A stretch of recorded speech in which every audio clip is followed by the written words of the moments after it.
you walk away from someone with an avoidant attachment style, the breakup rarely looks like the dramatic endings we see in movies. There may be no screaming, no desperate pleas, no long emotional messages sent at 2 a.m.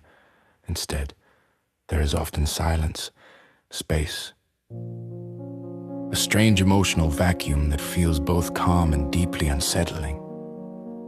And that silence can hurt more than chaos.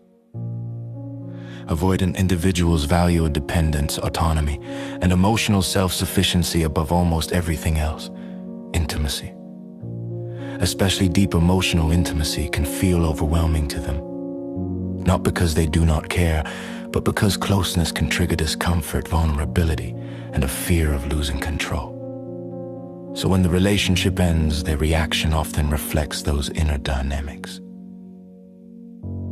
At first, they may seem unaffected. They might return to their routines quickly.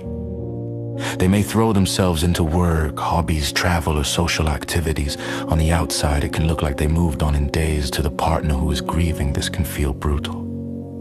You may ask yourself, did I mean nothing? Was it that easy to replace me? But avoidant coping is often about suppression, not absence of feeling. Many avoidants process emotions by distancing themselves from them. Instead of sitting with pain, they compartmentalize it. Instead of confronting grief, they minimize it. The breakup becomes something they understand logically rather than something they feel deeply. This can give the impression of indifference. In the short term, they often feel relief that relief is real. When a relationship becomes emotionally intense, the avoidant nervous system can interpret closeness as pressure. Once the relationship ends, the pressure disappears. There are no expectations to respond quickly. No conversation about feelings, no discussions about commitment. The space feels safe again. Calm returns. But relief does not always mean resolution. Weeks or even months later, something shifts when the emotional intensity fades and distance is established. Avoidants sometimes begin to feel the loss more clearly. Without the immediate pressure of intimacy, they can access nostalgia more easily. They may remember the good moments, the comfort, the connection, the person who accepted them. However, this realization is often quiet. They may not reach out, or if they do, it might be subtle, a casual message, a reaction to a story, something that tests the waters without exposing vulnerability. Because the core fear remains. If they re-enter closeness, they may feel overwhelmed again. For the partner who leaves, the experience can feel uniquely confusing. You might have spent the relationship craving reassurance, wanting deeper conversations, hoping they would open up more. When you leave, you might expect a reaction that validates your importance. But instead, you are met with composure, and that composure can feel like rejection all over again. One of the hardest parts of leaving an avoidant is the lack of emotional closure. Avoidants often struggle with deep processing conversations. They may avoid dissecting what went wrong. They may frame the breakup in practical terms. We weren't compatible. It wasn't working. It's better this way. While these statements may contain truth, they can lack the emotional depth that helps someone heal. You may find yourself replaying everything, wondering if you ask for too much, if you were too emotional, if you pushed too hard. But the dynamic in avoidant relationships is usually systemic, not personal. Your desire for closeness was not wrong. The need for space was not wrong. The pain often comes from the mismatch. After leaving, many people report a strange withdrawal, even if the relationship was unfulfilling. The intermittent closeness, the rare moments of deep intimacy, created power for emotional highs. Avoidant partners often oscillate between warmth and distance. That unpredictability can form a strong attachment bond. When it ends, your nervous system misses the highs, even if your mind knows the lows were painful. Meanwhile, the avoidant may continue forward steadily, or so it seems. Internally, some avoidants do reflect, but reflection may look different. They may analyze what went wrong in abstract terms. They may decide they need someone less demanding. Or they may quietly recognize patterns they struggle to change. Growth for an avoidant usually requires conscious effort and self-awareness. Without that, they often repeat similar relationship cycles. Another common pattern is delayed contact months later when both parties have stabilized. The avoidant may reach out not necessarily to reconcile, but to reconnect in a safer, low-intensity way, friendship, casual conversation, something without emotional weight. If you respond, the old down old can slowly resurface, closeness followed by distance. If you do not respond, they may retreat again, protecting their pride and autonomy.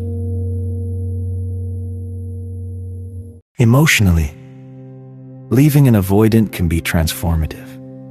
The absence of constant uncertainty allows your nervous system to settle. You may notice you no longer overanalyze text messages. You no longer measure affection in crumbs. You begin to understand how much energy you spent trying to feel secure.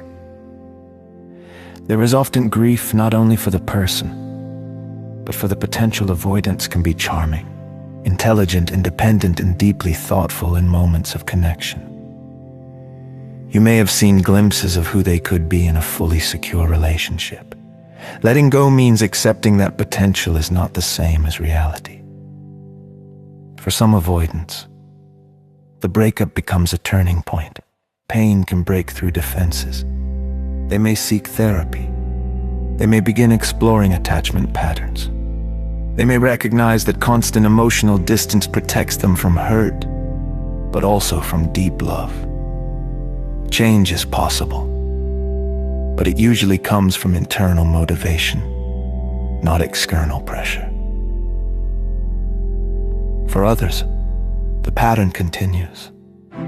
They move into new relationships that start intensely, then cool when intimacy grows. The cycle repeats until awareness interrupts it. If you have left an avoidant, the most important shift is internal. Instead of focusing on what they feel, you turn toward what you need: stability, consistency, emotional presence. You begin redefining love not as chemistry mixed with anxiety, but as safety mixed with connection. And here is the quiet truth. Avoidants do feel. They feel deeply. But they learned early that vulnerability equals risk, so they built strength in distance.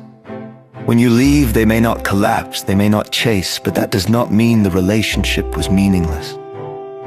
It means their coping strategy prioritizes self-protection over visible grief.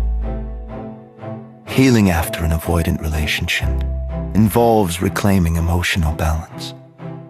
You learn to trust steady affection. You learn that love does not have to be earned through patience and endurance. You learn that asking for closeness is not weakness. And sometimes, long after everything ends, both people carry lessons forward. The avoidant may slowly soften. The partner may choose more securely attached connections. The relationship, even in its ending, becomes part of growth. Leaving an avoidant rarely gives dramatic closure. It gives space. And in that space, clarity grows. You begin to see the dynamic more clearly than you ever could while inside it. In the end, what happens when you leave an avoidant is not only about them.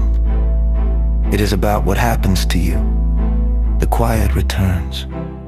The nervous system resets.